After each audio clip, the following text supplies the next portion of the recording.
This is a low to high machine row for the upper lats, or also known as the thoracic lats. And also a great exercise to get a little bit more width right underneath those rear delts whenever you're doing a lat spread, flexing that back.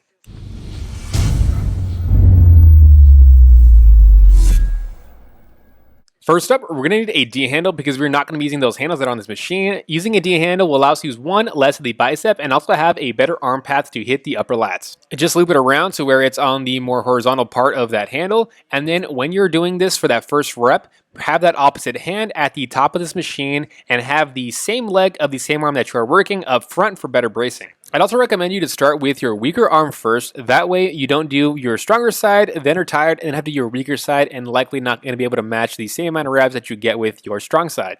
This is not a common exercise, so I'd recommend you to start with a lighter weight and go for higher reps, 10 to 12 the first time you do this one, to really build a mind-muscle connection with those upper lats. The key on these is really try to feel that tension through the elbow versus squeezing too tightly with that hand and using the bicep. Initiate that row by slightly pushing that elbow down towards the ground to put some tension on those lats, and then as you are pulling backwards, try to keep that tension through that elbow. And if you notice right here, I'm not pulling that elbow all the way upwards towards the ceiling and far back behind my body. As you pull, your elbow will naturally want to come upwards towards the ceiling, so don't force that elbow up high, as you will likely get a little bit more involvement of those traps and the upper back. Try to get a pause at the back, a nice and tight squeeze on those lats to build that mind-muscle connection, and as you go back down, don't just allow that arm to go forward. Imagine like you're slightly pushing that elbow and that pinky a little bit towards the ground. It's going to help you keep more tension on the lats and less on the bicep.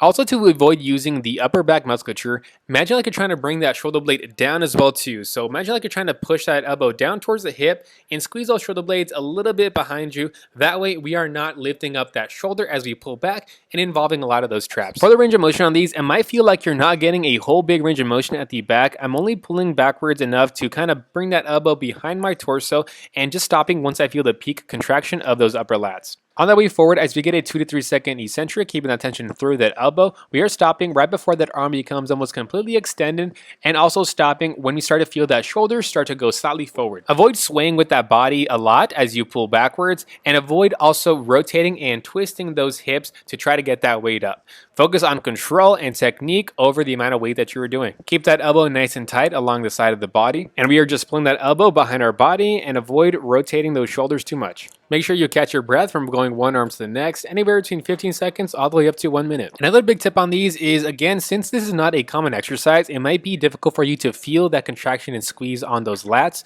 So if this is the case, I recommend starting with a pull down or maybe another row variation where you can actually feel those lats. That way, before you go into this exercise, they're nice and warm. You already feel that mind-muscle connection. So when you get that first set in, you're nice and ready for that lat engagement. Please leave a like so that others like yourself can find this video and build nice big lats. Also, please subscribe so you can catch more exercise tutorials just like this one, and also click that video right here and do this chest and back workout.